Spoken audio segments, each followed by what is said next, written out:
Hello guys, welcome to கதை voice over. இன்னைக்கு நம்ம பார்க்க போறது செஞ்சிருவா எபிசோட் 7 தான். வாங்க வீடியோக்குள்ள போலாம். எபிசோடோட ஸ்டார்டிங் சீன்லயே அங்க ஜெய் வேலை பார்த்துக்கிட்டு இருக்கான். அப்போது ஒரு பிளாஷ்பேக்கை தான் யோசிச்சு பாக்குறான். அதாவது 20 வருஷத்துக்கு முன்னாடி அவன் சின்ன பையனா இருக்கும்போது அவங்க அம்மா வீட்டுல அவங்க அப்பா கிட்ட எனக்கு டிவோர்ஸ் வேணும்னு சொல்லி கேட்டுக்கிட்டு இருக்காங்க. ரொம்பவே கோவமா. ஏன்னா அவங்க அப்பா ஜெயோட அம்மாவை விட்டுட்டு வேற ஒரு லேடி கூட அஃபேர்ல இருக்காரு போல. அதை தெரிஞ்சுதான் பொறுத்துக்க முடியாம அவங்க அம்மாவுமே இப்ப அவர்கிட்ட டிவோர்ஸ் கேட்டுக்கிட்டு இருக்காங்க. இருந்தாலும் அவங்க அப்பா தர்ற மாதிரி தெரியல. இதெல்லாம் என்ன பெரிய விஷயமா? அட்லீஸ்ட் நம்ம பையனுக்காண்டியாச்சும் ஒன்னா இருக்கலாம்னு நீ நினைக்கலாம்ல அப்படின்னு சொல்லி கேட்டுக்கிட்டு இருக்க. அவங்க அம்மா பயங்கர ஸ்டபனான லேடி போல. இந்த எமோஷனலான விஷயத்துக்கெல்லாம் அஞ்சுற மாதிரியே தெரியல. ஒழுங்கா இப்ப நீ எனக்கு டிவோர்ஸ்ல சைன் போட்டு தந்துட்டு யார் கூட வேணாலும் போய் எனக்கு கவலையே இல்லை அப்படின்ட்டு சொல்லவும் அவங்க அப்பாவுமே ரொம்ப ஓவரா பேசுறாளேன்னு கடைசியா சைனை போட்டுட்டு அங்க இருந்து போயிடுறாரு. இது எல்லாத்தையுமே அங்க நின்று சின்ன வயசு ஜெயமே பார்த்துட்டு தான் இருந்திருக்கான். அவங்க அம்மாவும் நேரம் அவன் கிட்ட வந்து அவனை கட்டி பிடிச்சிட்டு பயங்கரமா அழுகதான் செய்யறாங்க. அவங்களுக்கு கொஞ்சம் கஷ்டமா தானே இருக்கும். வருஷங்களும் அப்படியே உருண்டோட செய்யும் இப்ப வளர்ந்து அவங்க அம்மாவுடைய கல்லறை முன்னாடி தான் நிக்கிறான். அந்த கல்லறையை பார்க்கும்போது அவன் ஒரு வெஞ்சன்ஸோட தான் பாக்குறான். அநேகமா இவனும் அவங்க அம்மா கண்டிதான் பழி வாங்கணும்னு நினைக்கிறான் போல. பட் யார பழி வாங்க போறான்னு தான் நமக்கு எக்ஸாக்டா தெரியல. பின்னாடி கொஞ்சம் கொஞ்சமா தெரிய வரும்னு நினைக்கிறேன் மக்களே. இப்ப அப்படியே கட் பண்ணி போன எபிசோடோட எண்டிங்ல இருந்து தான் கண்டினியூ பண்றாங்க.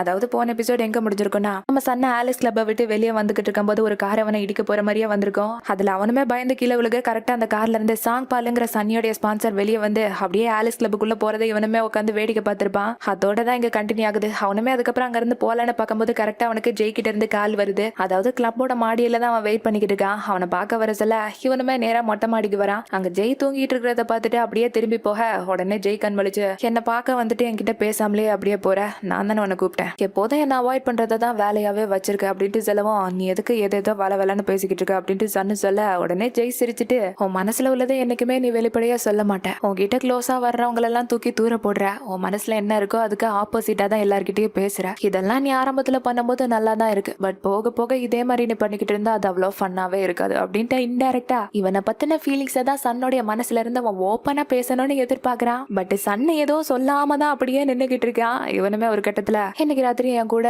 என் வீட்டுக்கு வந்து தூங்குற நீ அப்படின்ட்டு சொல்லவும் சன்னு முழிச்சிட்டு என்னது அப்படின்னு கேட்க அப்பனா தான் நம்ம ரெண்டு பேரும் இன்னும் க்ளோஸ் ஆக முடியும். நான் தான் முன்னாடியே சொன்னல இதுவும் என்னுடைய ஒரு விதமான பேமெண்ட் தான். நான் என்ன கொடுத்தாலும் நீ அதை மறுப்பே சொல்லாம வாங்கிக்கணும் அப்படின்ட்டு அவன் கண்ணத்துல தட்டிட்டு அவன் பாட்டு அசால்ட்டா போக இங்க சன்னே அவன் கூப்பிட்டான்னு சொல்லி அவன் வீட்டுக்கு போவான்னு நீங்க நினைக்கிறீங்க. கட் பண்ணா அவன் உண்மையிலே வந்துட்டான் மக்களே ஜெயோடைய வீட்டுக்கு. எந்த தைரியத்துல அவனை நம்பி வந்தானே தெரியல. ஃபர்ஸ்ட் அவனுடைய வீட்டுக்குள்ள வரான். அப்படியே சுத்தி முத்தி பார்க்க ஜெய் ஒரு பக்கம் வீட்டுக்குள்ள அவனுடைய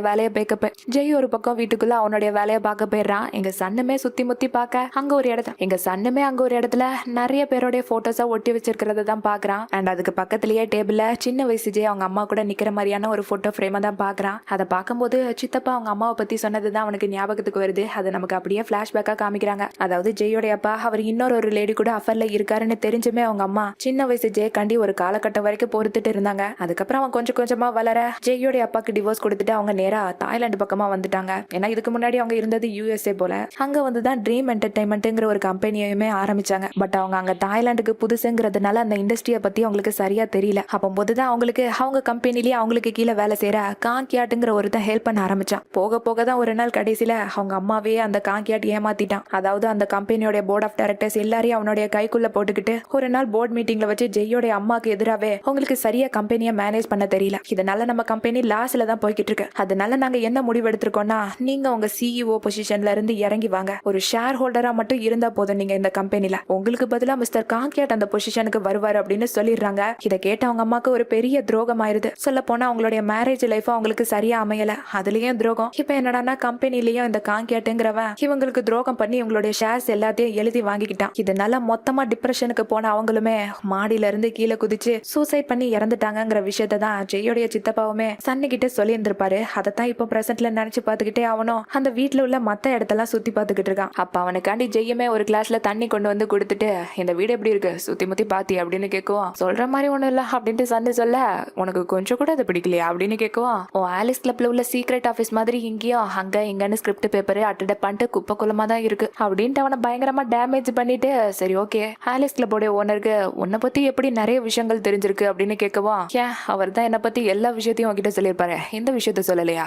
அவர் தான் என் அம்மா சூசைட் பண்ணி இறந்தப்போ அந்த செய்தியை முதல்ல என்கிட்ட வந்து சொன்னது என்னுடைய அங்கிள் அவர் அப்படின்னு சொல்ல இப்பதான் சன்னுக்கு தெரிய வருது அது ஜெயோடைய அங்கிள்னு. சன்னும் அதுக்கப்புறம் ஜெய் கிட்ட நீ தான் அந்த ட்ரீம் என்டர்டைன்மெண்ட் ஃபவுண்டரோடைய சன்னுங்கிறது அங்க வேலை பாக்குற யாருக்குமே தெரியலையே, நாங்க எல்லாருமே எக்ஸிகியூட்டிவ் டைரக்டர் ஆர்த்தர் தான் கூப்பிடுறாங்க அப்படின்ட்டு கேட்கவும் அதுக்கு ஜெய் என்னுடைய சர்னே வேற வேறையா மாறிடுச்சு. எங்க அம்மா எங்க அப்பாவை டிவோர்ஸ் பண்ணதுக்கு அப்புறம் இந்த தாய்லாந்துல ட்ரீம் என்டர்டைன்மெண்ட்ங்கிற கம்பெனியை ஆரம்பிச்சாங்க. ஆனா கடைசியில அவங்களுக்கு துரோகம் பண்ணிட்டு போயிட்டாங்க. அதுக்கப்புறம் நான் யூஎஸ்ஏல முடிச்ச என்னுடைய டிகிரி என் படிப்பை வச்சோம். அது மட்டும் இல்லாம அந்த ட்ரீம் என்டர்டைன்மெண்டோட வைஸ் பிரசிடென்ட் என் அம்மாக்கு ரொம்பவே விசுவாசமானவங்க. அவங்களுடைய ஹெல்ப் மூலியமாவும் தான் நான் இந்த கம்பெனிக்கு எக்ஸிக்யூட்டிவ் டைரக்டரா வந்து சேர்ந்தேன். ஸோ யாருக்குமே இங்க என்ன அவ்வளவா ஃபவுண்டருடைய சன்னே தெரியாது அப்படின்ட்டு சொல்றான். இது எல்லாத்தையுமே சன்னு கேட்டுக்கிட்டு இருக்க. சரி ஓகே என்ன சாப்பிட்ற அப்படின்னு கேட்குவான். எனக்கு எதுவும் பசிக்கல அப்படின்ட்டு அவன் சொல்றான். சும்மா சொல்லு, ஸ்பெகட்டி வேணுமா, பாஸ்தா வேணுமா, இல்ல உனக்கு பிடிச்ச பேட் தாய் வேணுமா அப்படின்னு கேட்கவும், எனக்கு தான் எதுவும் பசிக்கலன்னு சொல்றல அப்படின்ட்டு சன்னு சொன்னாலுமே விடாம ஜெய்ய, உனக்கு தான் அந்த ரோட்டு கடையில உள்ள டிஷ் ரொம்ப பிடிக்குமே, வேணும்னா சொல்ல நான் உனக்காண்டி ஆர்டர் பண்றேன் அப்படின்னு சொல்ல, நான் எத்தனை தடவை சொல்றது எனக்கு பசிக்கல அப்படின்ட்டு அவன் சொல்லுவான். உனக்கு ஏதாச்சும் வேணும்னா சொல்ல நானே உனக்காண்டி குக் பண்றேன் அப்படின்னு சொல்லுவான். உனக்கு என்ன ஆச்சு அப்படின்ட்டு சன்னும் புரியாம, நீ தூங்கி எத்தனை நாள் ஆகுது அப்படின்னு கேட்குவான். அது சொல்லப்போனா 2 நாள் இல்ல 3 நாள் அப்படின்ட்டு சொல்லுவோம். 3 நாள் நீ தூங்கலையா அப்படின்ட்டு சன்னே கேட்டு ஷாக் ஆகுறான்.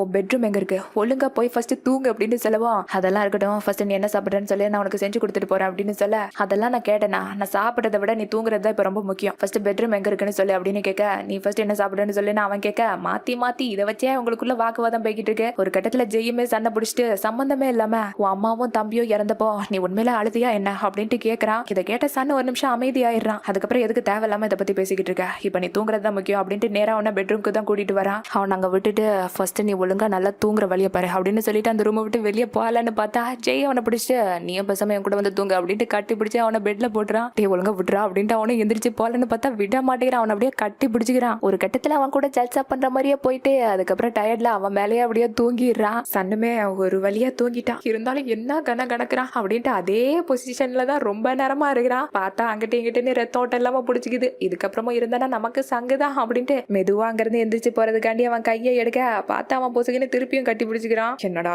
இது அப்படின்ட்டு ஒரு கட்டத்துல அவனுமே அவன் அப்படியே தள்ளி அங்க பெட்ல படுக்க வச்சுட்டு இவன் பாட்டு அப்படியே எந்திரிச்சு வந்துடுறான். வெளியே அவனுடைய பேக்கையும் எடுத்துட்டு போலான்னு நினைக்கும் போது தெரியாதனமா ஒரு ஸ்கிரிப்டை தள்ளி விட்டுறான். கீழே விழுந்து அந்த ஸ்கிரிப்டை எடுத்து பார்த்தா அந்த கதை ஒரு பையனுக்கு கேமராவை பார்த்தாலே பேனிக் அட்டாக் ஏற்படுங்கிற மாதிரியான ஒரு ஸ்டோரி லைன் தான். இந்த ஸ்டோரியை இப்ப படிச்சு பார்த்தா இவனுக்கோ ஸ்கைக்கு இந்த ஸ்கிரிப்ட் ரொம்பவே சூட்டபிளா இருக்குமேனு தான் யோசிக்கிறான். கட் பண்ண அடுத்த நாள் ஸ்கையை பாக்குறதுக்கு இவனும் அவனுடைய இடத்த தேடி வர, அவன் பார்த்துட்டு ஆச்சரியமா, நீங்க எப்படி நான் இருக்கிற இடத்த தேடி கண்டுபிடிச்சு வந்தீங்க, உங்களுக்கு எப்படி தெரியும் அப்படின்ட்டு ஆச்சரியப்படுறான். முன்னாடி நான் கடன் வாங்கினவங்களை தேடுறதை விட ஒன்ன தேடுறது அவ்வளவு பெரிய விஷயம்லாம் இல்லை எனக்கு அப்படின்ட்டு நேரம் அவன்கிட்ட வந்து அவன்கிட்ட கொஞ்சம் பேசணும் அப்படின்னு சொல்லுவான். நீங்க நான் திருப்பி அந்த இண்டஸ்ட்ரிக்கு வரணுங்கிற மாதிரி ஏதாச்சும் பேச வந்தீங்கன்னா சாரி, எனக்கு இன்ட்ரெஸ்ட் இல்ல, திருப்பியும் நாங்க போறதா இல்ல அப்படின்ட்டு சொல்லுவோம். யார் அதை பத்தி பேச வந்தா, உன்னோட ஆடிஷனை கெடுத்தவங்களா நீ பழி வாங்க வேண்டாமா அப்படின்னு கேட்குவான். என்னது, நான் போன ஆடிஷனை வேணுக்குன்னு ஒருத்தங்க கெடுத்தாங்களா அப்படின்ட்டு அவன் ஆச்சரியப்பட, உண்மையிலே யாருதுன்னு தெரிஞ்சுக்கணும்னு நீ நினைச்சா மறக்காம நாளைக்கு 6-7 ஸ்டுடியோக்கு வந்து அங்க உனக்கு தெரிய வரும் யாரும் உன்னோட ஆடிஷனை கெடுத்தாங்கன்னு அப்படின்னு சொல்லிட்டு, உனக்கு என் மேல அக்கறை இருக்கா இல்லையான்னு எனக்கு தெரியல, ஆனா உன் மேல உண்மையை அக்கறை வச்சிருக்கிற கஜோன் மாதிரியான ஆளை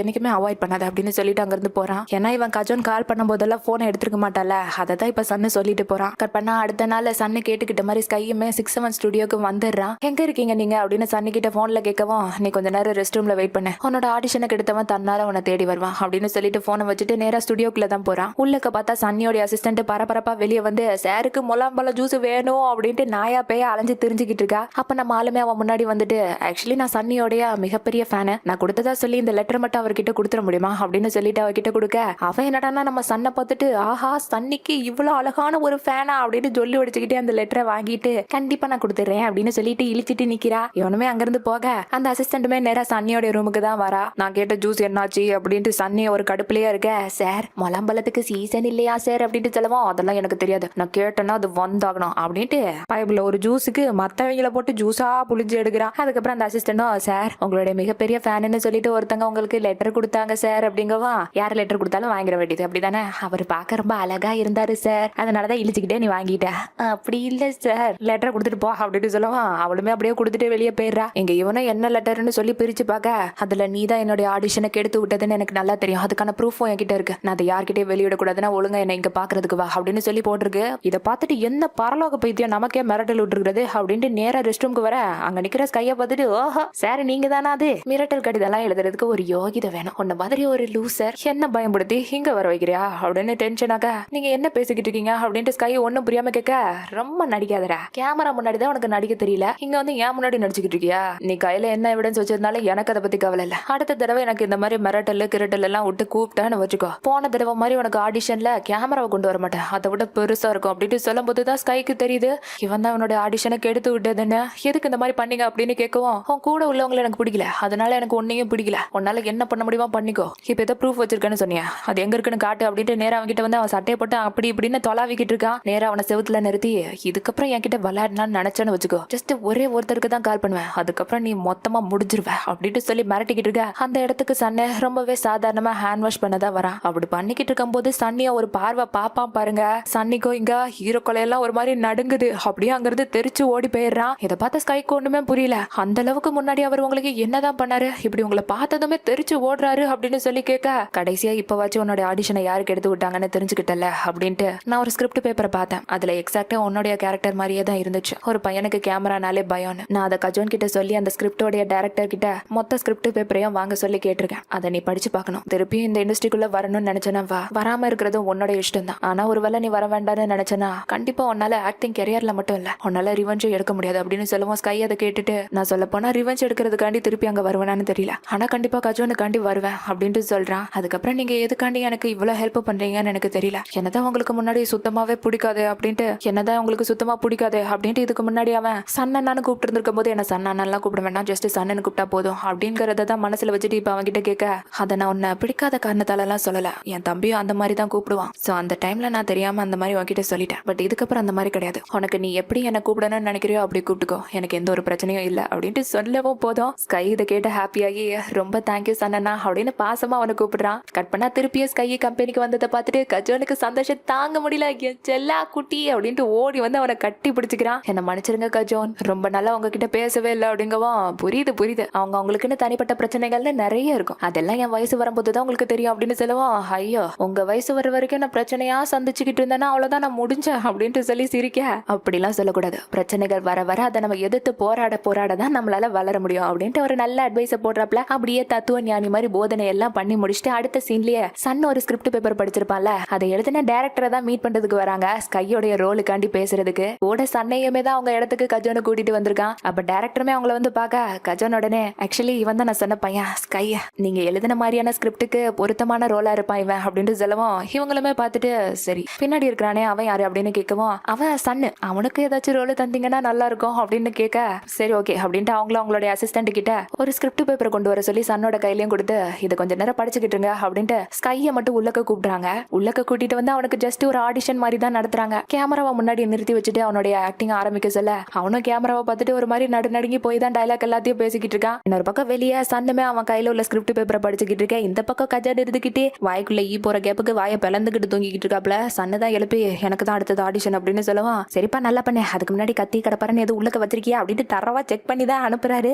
ஏன்னா போன தடவை நம்மால பண்ண சம்பவம் அப்படி. உள்ளக்க வந்து அவனுமே அவன் படிச்ச ஸ்கிரிப்ட்ல இருந்து டைலாக்கா பேசிக்கிட்டு இருக்க. கேமராவை பத்தி பேசும்போது ஒரு மாதிரி எமோஷனே இல்லாம பேசிக்கிட்டு இருக்கான். உடனே அந்த டைரக்டர், அவங்க பேரு வந்து கான், இன்னும் கொஞ்சம் எமோஷனோட பேசினா நல்லா இருக்கும், நீ கேமராவை பார்க்காம என்ன பார்த்து பேச, ஒரு ஆள் இருக்கிற மாதிரியா நினைச்சுக்கிட்டு அவங்க கிட்ட பேசுற மாதிரி பேசு அப்படின்னு சொல்லுவான். அவனுமே அந்த கேமராவை பார்க்காம நேரா டைரக்டரை பார்த்து அவன் எப்படி சொல்லணும்னு நினைச்சானா அது ஒரு எமோஷனோட சொல்லுறான். சரி ஓகே அப்படின்ட்டு ரெண்டு பேருக்கும் ஆடிஷனை முடிச்சுட்டு நேரா எங்க கஜோன் கிட்ட தான் வந்து, ஆக்சுவலி எங்களுடைய ஸ்கிரிப்டோடைய கேரக்டருக்கு ஸ்கை சூட்டபிளான ரோலா தான் இருப்பான், சோ அவனை நாங்க எடுத்துக்கிறோம், கான்ட்ராக்டை கூடிய சீக்கிரத்திலே சைன் பண்ணிடலாம் அப்படின்னு சொல்லுவோம். இதை கேட்ட கஜோனுக்கு ரொம்ப சந்தோஷமாயிருது. அதுக்கப்புறம் சன்னு, அவனுக்கு ஏதாச்சும் ரோல் கிடைக்குமா அப்படின்னு கேட்க, சொல்ல போனா அவனுக்கு ஒரு நல்ல ஆக்டர் ஆகிறதுக்கு நிறையவே பொட்டன்ஷியல் இருக்கு, ஆனா என்ன அவன் இன்னும் கொஞ்சம் தயாராகணும்னு நினைக்கிறேன் அப்படின்ட்டு சன்னுக்கு இப்போதைக்கு எந்த ஒரு ரோல் இல்லைங்கிற மாதிரி சொல்றாங்க. இதை கஜோனுமே புரிஞ்சுக்கிறாரு. அதுக்கப்புறம் அந்த டைரக்டரும் கஜோனை பார்த்து, ஆக்சுவலி அந்த ஸ்கிரிப்ட் பேப்பர் உங்களுக்கு எப்படி கிடைச்சது அப்படின்னு கேக்குறாங்க. ஏன்னா அந்த ஸ்கிரிப்ட் பேப்பரை ஒரே ஒரு இன்வெஸ்டருக்கு தான் இவங்க அமைச்சிருக்காங்க. அது மட்டும் இல்லாம அந்த ஸ்கிரிப்டை மொத்தமா கேன்சல் பண்ணணுங்கிற மைண்ட் செட்ல தான் இருந்திருக்காங்க. அதனால இப்ப கஜோனி கிட்டயும் கேட்க, அப்படி எந்த இன்வெஸ்டருக்கு நீங்க கொடுத்தீங்கன்னு கஜோனி கேக்குறாரு. வேற யாருக்கு, ட்ரீம் என்டர்டைன்மெண்டோட எக்ஸிகியூட்டிவ் டைரக்டர் ஆர்த்தருக்கு தான் அப்படின்ட்டு சொல்லவா, ஹோஹோ அப்படின்ட்டு கஜோனா அப்படியே திரும்பி சொன்னதான் ஒரு மாதிரி பாக்குறாப்ல. நேரா அவன்கிட்ட போய், கொஞ்சம் இப்படி வா, நான் அவன்கிட்ட தனியா பேசணும் அப்படின்ட்டு அவனை தனியா கூட்டு வந்து, உனக்கும் டைரக்டர் ஆர்த்தருக்கும் அப்படி என்னதான் சம்பந்தம் அப்படின்னு கேட்கவும், எனக்கு அவர் தெரியும் அவ்வளவுதான் அப்படின்ட்டு இவன் சமாளிக்கிறான். ஆனா கஜோனு தான் சுத்தமா நம்பாம, உனக்கும் அவருக்கும் என்ன மாதிரியான ரிலேஷன்ஷிப் இருக்குன்னு தெரியல, நீங்க பழி வாங்க தான் வந்தேன்னு எனக்கு தெரியும், அதுக்குன்னு சன்னி மாதிரியான ஒரு ஆக்டரை மாறிடாத அப்படின்ட்டு இன்டைரக்டா அவனை மாதிரி ஸ்பான்சர்ஸை கரெக்ட் பண்ணி கைக்குள்ள போட்டுக்கிற ஒரு ஆளா நீயும் மாறிடாதங்கிறத தான் சொல்றாரு. எனக்கு தெரியும் நான் என்ன பண்றேன்ட்டு அப்படின்ட்டு அவன் சொல்ல, நான் எதுக்கு இதை உன்கிட்ட சொல்றேன்னா எனக்கு உன் மேல நிறையவே அக்கறை இருக்கு, நீ என்ன பண்ணணும்னு நினைக்கிறியோ அதை பார்த்து பண்ணு அப்படின்ட்டு அவனுக்கு அட்வைஸ் பண்ணிட்டு அங்க இருந்து போயிடுறாரு. கட் பண்ண ஈவினிங் ஆலிஸ் கிளப்ல சன்னியோட அந்த ஸ்பான்சர் எஸ்பிஜி குரூப் கம்பெனியோட ஓனர் அந்த சாங் பால் காங்கியாட்ட பாக்குறதுக்கு தான் வந்திருக்கான். அங்க சன்னியுமே இருக்கான். அவங்களுக்கு எல்லாம் ஊத்தி கொடுத்துட்டு, சொல்ல போனா இவங்க 3 பேருமே ஒரே குட்டையில ஒரு மட்டைக்கு தான் போல, எல்லாம் வெள்ள பயலுக. எங்க முக்கியமா எதுக்காண்டி இப்படி ஒண்ணு கூடி இருக்காங்கன்னா, அந்த மெமரிங்கிற ப்ராஜெக்ட சீரீஸை எப்ப ஷூட் பண்ண போறீங்கிறத தான் சாங் பால் காங்கியாட்டு கிட்டே கேக்குறான். ஏன்னா அந்த சீரீஸ்க்கு ஸ்பான்சர் பண்ண போறதே இந்த சாங் பால் தான். அது மட்டும் இல்லாம அதுல மெயின் லீடா நடிக்க போறது இந்த சன்னி. சொல்ல போனா இந்த மெமரிங்கிற இந்த சீரீஸ் ஒரு பெரிய ப்ராஜெக்ட். சோ அதை பத்தி தான் சீரியஸா சாங் பால் எப்ப ஆரம்பிக்க போறீங்க ஷூட்டிங் அப்படின்னு கேட்க, அதுக்கு காங்கியாட்டுமே இந்த இயரோட எண்ட்ல மேபி ஆரம்பிக்கலாம் சார் அப்படிங்கிறான். இதை கேட்ட சாங் பாலுக்கு கடுப்பாகுது. இந்த மாதிரி மேபின்னு சொல்லாதீங்க, எவ்வளவு பெரிய ப்ராஜெக்ட்னு உங்களுக்கு தெரியும்ல, என்னுடைய பெரிய இன்வெஸ்ட்மெண்ட்டே இதுல தான் போட்டிருக்கேன் சார், எவ்வளவுக்கு சீக்கிரமா ஆரம்பிக்க முடியுமோ அவ்வளவு சீக்கிரமா ஆரம்பிங்க அப்படின்னு சொல்லவும், புரியுது சார், பட் இன்டர்னலா சில விஷயங்கள்லாம் இருக்கு, அது எல்லாத்தையும் பண்ணி முடிச்சுட்டு கண்டிப்பா இந்த இயர் எண்ட்லயே ஸ்டார்ட் பண்ணிடுவோம் சார் அப்படின்ட்டு அவனை சமாதானப்படுத்திட்டு அவனை கொஞ்சம் கூல் பண்றதுக்காண்டி மெனக்கிட்டே ட்ரீம் என்டர்டைன்மெண்ட் கம்பெனில உள்ள ட்ரெயினி, அதான் அந்த சன்னியோட அலக்க இருப்பானே, அவனையே கூட்டிட்டு வந்து இங்க சாங் பால் முன்னாடி நிறுத்துறாங்க. அந்த சாங் பாலை சந்தோஷப்படுத்துறதுக்காண்டி தான் இவனை கூப்பிட்டுருக்காங்க. பட் இவனுக்கு இது கொஞ்சம் கூட பிடிக்காத மாதிரி தான் தெரியுது.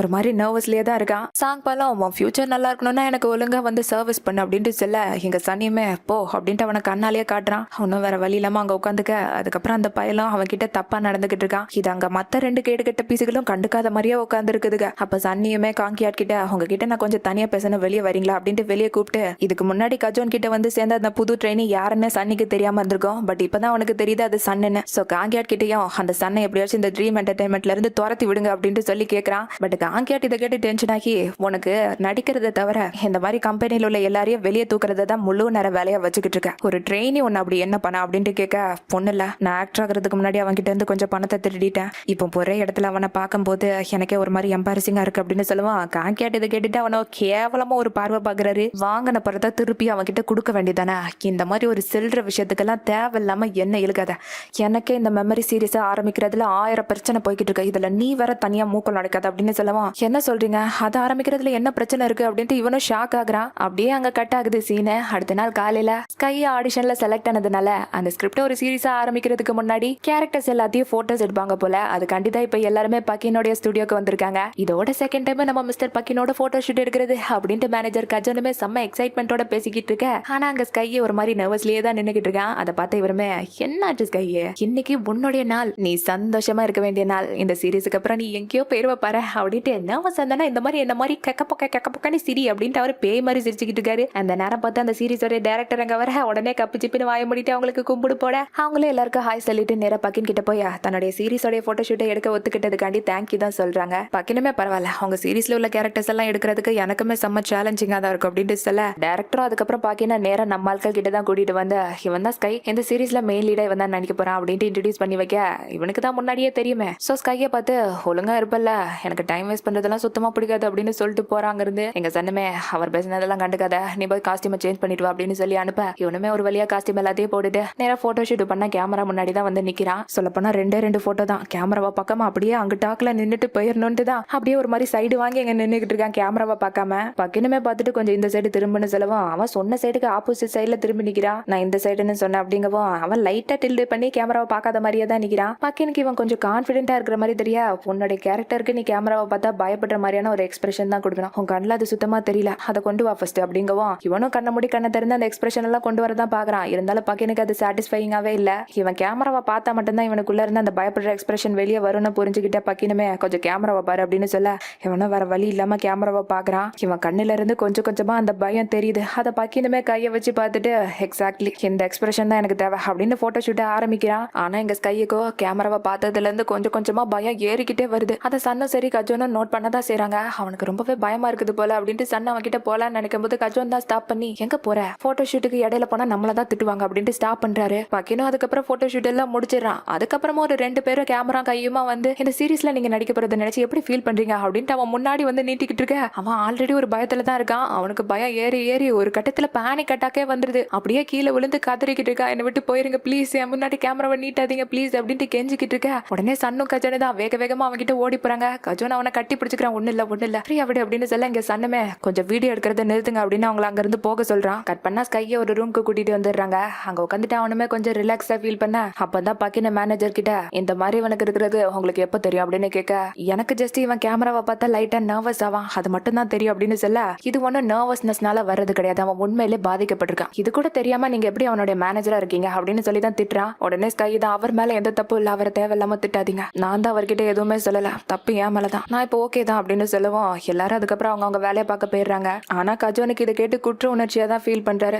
என்ன மன்னிச்சிடுறா, எனக்கு இந்த மாதிரி உனக்கு பேனிக் அட்டாக் வருங்கிறதெல்லாம் தெரியாது, நான் முன்னாடியே அதெல்லாம் தெரிஞ்சிருக்கணும் அப்படின்ட்டு ஃபீல் பண்ண, உங்க மேல என்ன தப்பு இருக்கு சொல்லுங்க அப்படின்ட்டு சொல்ல, இதை கேட்ட சன்னமே, நீ அப்படி எதை பார்த்து பார்த்து தான் பயப்படுற அப்படின்னு கேட்கவும் இவனுமே இவனுக்கு ஹை ஸ்கூல்ல நடந்த ஒரு கொடுமையான சம்பவத்தை தான் சொல்றான் இவங்க 2 பேர்கிட்டயும். அதாவது இவன் ஹை ஸ்கூல் படிச்சுக்கிட்டு இருக்கும்போது ஒரு நாள் ரெஸ்ட் ரூம்க்கு வர அங்க நின்ன சீனியர்ஸுமே இவனை பார்த்து ஒழுங்கா சீனியர்ஸ்க்கு வணக்கம் வைடா அப்படின்னு சொல்லி இவன் கிட்ட தகராறு பண்ணிருக்காங்க. பட் இவன் அதை எதையுமே கண்டுக்காம அவன் பாட்டுக்கு ரெஸ்ட் ரூம்குள்ள போயிருக்கான். உடனே சீனியர்ஸும் டென்ஷன் ஆகி எப்படி இவன் நம்மள அவமானப்படுத்தலாம் அப்படின்ட்டு அந்த ரெஸ்ட் ரூமை பூட்டிட்டு அவன் பாத்ரூம்ல இருந்து வெளியே வந்தது இவனுங்க 50 பேர் அவனுடைய கை கால பிடிச்சு அவன் ஷர்ட் ட்ரௌசர்னு எல்லாத்தையும் உருவிட்டு அவனை ஒரு கேமராவால வீடியோ எடுத்திருக்காங்க. இவனுமே ப்ளீஸ் என்ன விட்டுருங்க அப்படின்ட்டு எவ்வளவோ அவங்க கிட்ட கெஞ்சி கூத்தாடுனா. ஆனா அந்த சைக்கோ நாய்க அவனை பயங்கரமா போட்டு டார்ச்சர் பண்ணிருக்காங்க வீடியோ எடுத்து. அந்த சம்பவம் தான் நாளடைவுல இவனுக்கு டிராமா மாதிரி கிரியேட் ஆகி எப்பப்பெல்லாம் கேமராவா பாக்குறானோ அப்பப்பெல்லாம் அவங்களுடைய மூஞ்சி இவனை பயன்படுத்துற மாதிரியே தெரியும். அதனாலதான் அவனுக்கு இந்த மாதிரி பேனிக் அட்டாக் எல்லாம் வருதுங்கிற விஷயத்த எல்லாத்தையும் இப்ப இவங்க கிட்ட சொல்ல இதை கேட்ட கஜனுமே ஒரு மாதிரி கண் கலங்கிடுறாரு. கண்டிப்பா இதை நம்ம குணப்படுத்துறதுக்கு டாக்டர் கிட்ட போலாம், நீ எதுவும் கவலைப்படாதான்னு சொல்லவும் எனக்கு எந்த கவலையும் இல்ல, நீங்க எல்லாம் என் கூட இருக்கீங்கல்ல,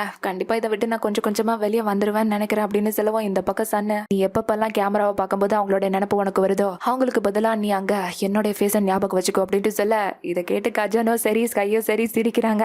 உங்களுடைய முகம் வந்தா அதை விட பயமா இருக்கும் அப்படின்ட்டு சொல்லவும் சரி அப்போ கஜனுடைய ஃபேஸை ஞாபகம் வச்சுக்கோ அப்படின்ட்டு சொல்ல ஸ்கையும் உடனே கஜனை தான் பாக்குறான். அவனுக்கு ஒரு மாதிரி சிரிப்பும் வருது, இவங்க எல்லாம் நம்ம கூடவே இருக்காங்களேன்னு சொல்லி ஒரு மாதிரி எமோஷனலா அழுகையும் வருது. கஜன் தான் உடனே அவனை சமாதானப்படுத்தி எல்லாம் சரியாரும் அப்படின்ட்டு அவங்கள சியர் பண்றதுக்கு அப்படியே கையை நீட்ட ஸ்கையுமே அப்படியே வச்சுக்கிறான். சன்ன 2 பேரும் பார்க்க அவனும் கடைசியில டப்புன்னு கையை வச்சு அடிக்கிறான். இப்படி இவங்க 3 பேரும் ஒருத்தர் மேல ஒருத்தர் ரொம்ப அக்கறையாவே தான் இருக்காங்க. கட் பண்ணா இவங்க 3 பேரும் திருப்பியும் கம்பெனிக்கு வந்து அங்க ரெஸ்ட் எடுத்துக்கிட்டு இருக்க சன்னுக்கு நம்ம டம்மி தான் ரொம்பவே மிஸ் பண்றதுனால மெசேஜ் பண்ணிருக்காப்ல. இவனுமே எடுத்து பார்க்க சாருக்கு என்ன ரொம்ப வேலையோ, எனக்கு ரிப்ளை எல்லாம் ரொம்ப லேட்டா வருது, என்னோட வேலை உனக்கு அவ்வளவு முக்கியமா போயிடுச்சு, சரி இருக்கட்டும் எப்போதும் போல திருப்பி என்னோட வீட்டுக்கு இன்னைக்கு தூங்க வந்துரு அப்படின்னு சொல்லி போட்டிருக்க.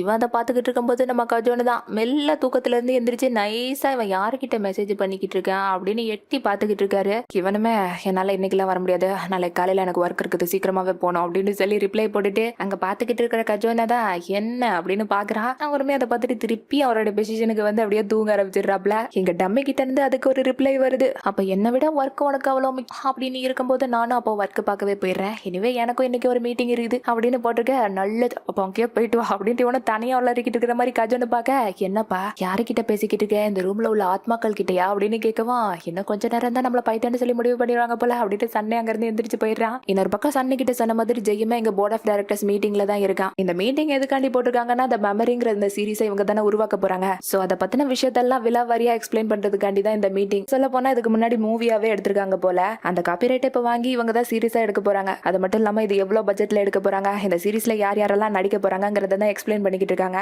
அதுல சன்னி தான் மெயின் லீடா நடிக்க போறாங்கிற மாதிரி எல்லாம் சொல்லிக்கிட்டு இருக்க. ஜெய் உடனே கை தூக்கி சன்னியை விடவே நிறைய நல்ல நல்ல ஆக்டர்ஸ் எல்லாம் இருக்காங்க, எக்ஸாம்பிளுக்கு பென்யோங், இந்த சீரிஸுக்கு சன்னியை தான் மெயின் லீடா போடணும்னு என்ன அவசியம் இருக்கு அப்படின்னு கேட்கவும் அதை கேட்ட காங்கியாட் பென்யோங் சொல்ல போனா நம்ம கம்பெனியோட நம்பர் 1 ஆக்டர் தான், ஆனா அவரை வச்சு மட்டுமே நம்ம கம்பெனி வளர முடியாதுல்ல, புது புது ஆக்டர்களை நம்மளும் உருவாக்குனாதான் நம்மளுடைய கம்பெனியும் பெரிய லெவலுக்கு போகும் அப்படின்னு சொல்ல உங்களுடைய சிந்தனையை என்னால நல்லாவே புரிஞ்சுக்க முடியுதானா, இந்த கதைக்கு யாரு கரெக்டா இருப்பாங்களோ அவங்கள தேர்ந்தெடுக்கிறது தான் சரியா இருக்கும்னு நினைக்கிறேன் அப்படின்னு சொல்ல சன்னி சொல்ல போனா வளர்ந்து வர்ற ஒரு ஆக்டர், அவனுக்கு நிறைய டீனேஜர்ஸோட ஃபேன்ஸ் இருக்கு, மக்களுமே புது புது முகங்களை தான் எதிர்பார்க்கறாங்க அப்படின்ட்டு அந்த காங்கியாட்டு சொல்லவும் அப்படி நீங்க யோசிச்சீங்கன்னா பெண்யோங்க 80% ரசிகர்கள் டீனேஜர்ஸ் தான், அவங்களே ஈஸியா பெண்யோங்க ட்ரெண்டிங்க்கு கொண்டு வந்துருவாங்க. சோ நம்ம பணத்துக்கும் எந்த தேவையும் ஏற்படாது அப்படின்னு சொல்ல இதை கேட்ட காங்கியாட் நீங்க சொன்னதை ஒரு விதத்துல ஏத்துக்கிட்டாலும் ஸ்பான்சரோடைய விருப்பம்னு ஒண்ணு இருக்கு, அவர் சன்னி தான் மெயின் லீடா வேணும்னு சொல்லி விருப்பப்படுறாருன்னு சொல்லவும் அப்ப இங்க சீரிஸோடைய ரோலுக்கு மதிப்பில்ல, அதை தவிர்த்து மத்த ரீசன் காண்டி தான் சன்னியா சூஸ் பண்றீங்க போலயே, இந்த சீரிஸ்ல சன்னியா மாத்திட்டு வேற யாரையாச்சும் போட முடியுமான்னு கொஞ்சம் யோசிச்சு பாருங்க அப்படின்னு சொல்லுவோம். எங்க காங்கியாட்டுக்கு இவன் பேசுறதெல்லாம் கேட்கும்போது செம்மையா கடுப்பா வருது. ஆனா நம்ம ஜெயி தான் அவனை நல்லா மண்டைக்காய விட்டு செம்ம கேஷுவலா உட்காந்து காஃபியை குடிச்சிக்கிட்டு இருக்கான். எங்க மீட்டிங் முடிச்சுட்டு அந்த காங்கியாட்டும் நேர ரூமுக்கு வந்து அந்த ஜெய்ய நினைச்சுதான் காட்டு கத்திக்கிட்டு இருக்கான். அசிஸ்டன்ட்டுமே சார் எப்படி இருந்தாலும் கடைசியா நீங்க எடுக்கிறது தானே சார் முடிவு, அதை நினைச்சு நீங்க எதுக்கு கவலைப்படுறீங்க அப்படின்னு கேட்க உனக்கு ஒன்னும் தெரியாதுடா, அவனுக்கு எல்லாரும் முன்னாடியே வச்சு என்ன அசிங்கப்படுத்தணுங்கிறதுக்காண்டி தான் அந்த மாதிரி எல்லாம் பேசிக்கிட்டு இருந்தான், ஏதோ அவனுக்கு பெரிய பெரிய ஆட்கள் கூட கனெக்ஷன் இருக்கிறதுனாலதான் இந்த கம்பெனில இன்னும் வரைக்கும் இருக்கான், அவனை எப்படியாச்சும் இந்த கம்பெனியை விட்டு அனுப்பியே ஆகணும் அப்படின்னு வில்லத்தனமா யோசிக்கிறான். இன்னொரு பக்கம் ஸ்கைக்கு அவன் நடிக்க போற சீரிஸோட ஃபர்ஸ்ட் டே ஷூட்டிங் ஆரம்பிக்குது. அதுல அவனுக்கு சப்போர்ட் பண்றதுக்கு நம்ம ஸ்கையும் சரி கஜனும் சரி கூடவே தான் வந்திருக்காங்க. டைரக்டருமே நேரா ஸ்கை கிட்ட வந்து எங்க பாரு உன்னால முடிஞ்ச அளவுக்கு உன்னுடைய பெஸ்ட் கொடு, அண்ட் கட்டு சொன்னதுக்கு அப்புறமா எவ்வளவுக்கு எவ்வளவு நீ நார்மலா திரும்ப முடியுமோ அவ்வளவுக்கு எவ்வளவு அந்த கேரக்டரை விட்டு நார்மல் ஆகிடணும் சரியா அப்படின்னு அட்வைஸ் பண்ணா அவனுமே சரின்னு கேட்டுக்கிறான். அதுக்கப்புறம் என்ன ஷூட்டிங்கும் ஆரம்பிக்க கேமரா முன்னாடி இவனும் ஹீரோயின் கூட ஒரு சீனை தான் நடிச்சுக்கிட்டு இருக்கான். சொல்ல போனா இந்த சீரிஸ்ல அவன் கேமராவை பத்தி பயப்படுற மாதிரியான ஒரு கேரக்டர் தான். சோ அது அவனுக்கு இயல்பாவே வந்துருது. சீனையும் ஒரு வழியா கட் பண்ணி டேக்க ஓகே பண்ணிடுறாங்க. ஆனா என்ன நம்ம ஸ்கை தான் இன்னும் அந்த கேரக்டர்ல இருந்து வெளியே வெளியே வர முடியாம கேமராவை நினைச்சு ஒரு மாதிரி பயத்திலேயே உட்காந்துருக்கான். உடனே ஸ்கை தான் ரொம்ப அக்கறையோட அவன் கிட்ட வந்து, என்னாச்சுடா, ஓகேவா, கொஞ்சம் நல்லா மூச்சு விடு, நீ எப்போதுமே பண்ணுவே அந்த ரிலாக்ஸிங் எக்ஸசைஸ், அதை வேணா பண்ணு அப்படின்னு சொல்ல இவனுக்கான எதுவுமே காதுல விழுகல. ஒரு மாதிரி கண்ணை மூடிட்டு பயத்திலேயே இருக்க உடனே சன் அவனோட கையை பிடிச்சி பயங்கரமா முறுக்கு புளியறான். அந்த வலி தாங்க முடியாம என்ன பண்றீங்க விடுங்க அப்படின்னு சொல்லிட்டு அதை விட்டு வெளியே வந்துடுறான் ஒரு வழியா ஸ்கை. இது எல்லாத்தையும் அங்க நின்று பார்த்துட்டு இருந்த கஜனுமே ஒரு மாதிரி சந்தோஷம் தான் பண்றாரு. போக போக நீ ரெண்டு பேருமே ரொம்ப ரொம்ப க்ளோஸ் ஆயிருவீங்க போலே அப்படின்ட்டு. சரி ஓகே, எனக்கு கொஞ்சம் வேலை இருக்கு, நீங்க அது வரைக்கும் இங்க இருங்க அப்படின்னு சொல்லிட்டு அவர் அங்கிருந்து போக எங்க சன்னுமே ஸ்கையை தான் கொஞ்சம் நல்லா மூச்சை இழுத்து விடு அப்படின்ட்டு அவனுக்கு ஹெல்ப் பண்ணிக்கிட்டு இருக்கான். கட் பண்ணா ஈவினிங் கஜோனே ஸ்கை ஃபர்ஸ்ட் டே ஷூட்டிங்ல எந்த ஒரு கேமரா பயமுமே இல்லாம நல்லா நடிச்சதை பாராட்டி அவனுக்கு ட்ரீட் கொடுக்கற விதமா தான் ரெண்டு பேரையும் ரெஸ்டாரண்ட்டுக்கு கூட்டிட்டு வந்திருக்காரு. இருந்தாலும் எனக்கு கேமரா பயம்லாம் ஒரேடியா போகல, அதெல்லாம் கொஞ்சம் கொஞ்சமா தான் போகும் அப்படின்ட்டு ஸ்கை சொல்ல, இருந்தாலும் எனக்கு உன்னை நினைச்சா பெருமையா தான்டா இருக்கு அப்படின்ட்டு கஜோன்னு பாராட்டுறாரு. இந்த பக்கம் ஸ்கையா அப்புறம் சன்னை பார்த்து, உங்களுக்கு நான் எனக்கு நன்றி சொல்லி ஆகணும், எனக்கு நீங்க மட்டும் இல்லைன்னா என் நிலைமை உண்மையிலே ரொம்ப மோசமா போயிருக்கும், பட் நெக்ஸ்ட் டைம் கொஞ்சம் ஜென்டிலா பண்ணுங்க சரிங்களா, ரொம்ப வலிக்குது அப்படின்னு சொல்லுவான். இதை கேட்ட சன்னு, எப்பெல்லாம் உனக்கு ஏன் உதவி தேவைப்படுதோ அப்பெல்லாம் என்னுடைய புடியினால உன்னோட வலி அதிகமாகிக்கிட்டே வரும், நெக்ஸ்ட் டைம் உன்னுடைய போன் கூட கிராக் ஆகலாம் அப்படின்னு சைலண்டா அவனை கிண்டல் பண்ணிக்கிட்டு இருக்கான். இது எல்லாத்தையும் உட்காந்து பார்த்துட்டு இருந்த கஜோனுக்கு அப்போ ஒரு கால் தான் வருது. எடுத்து பேசும்போது என்ன சொன்னாங்கன்னு தெரியல, கேட்டு ஷாக் ஆயிட்டாரு. உடனே போன் எடுத்து பார்த்தா நம்பர் 1 ட்ரெண்டிங்ல பென்னிங்கோட பேர் தான் வந்திருக்கு. அதை பார்த்துட்டு கஜோனு, பென்னிங் ஒரு பெரிய பிரச்சனையில மாட்டிக்கிட்டான், கம்பெனியில் உள்ள பெரிய ஆட்களும் டைரக்டர் ஆத்தரை ரிசைன் பண்ண சொல்லி டிமாண்ட் பண்றாங்களா அப்படிங்கிற விஷயத்தெல்லாம் இவங்க கிட்ட சொல்ல சன் இதை கேட்டு ஒரு மாதிரி ஷாக் ஆகுறான். இன்னொரு பக்கம் ஃபர்ஸ்ட் டைம் பென்னியோங் யாருங்கிறத தான் நமக்கு காட்டுறாங்க. அவனை இப்ப மீடியா ஆட்கள்லாம் சுத்தி முத்தி மாதிரி மொச்சுக்கிட்டு இருக்காங்க. என்ன பிரச்சனைன்னு தான் தெரியல. அதோட அங்க சீனை கட் பண்ணி எபிசோட முடிச்சிடுறாங்க மக்களே. இப்போ இந்த வீடியோ பிடிச்சிருந்துச்சுன்னா மறக்காம ஒரு லைக் பண்ணிருங்க, ஷேர் பண்ணிருங்க, சப்ஸ்கிரைப் பண்ணிருங்க அண்ட் ஹைப் பட்டனை கிளிக் பண்ண மறந்துடாதீங்க. நெக்ஸ்ட் வீடியோல உங்களை வந்து பாக்குற மக்களே. பாய் பாய்.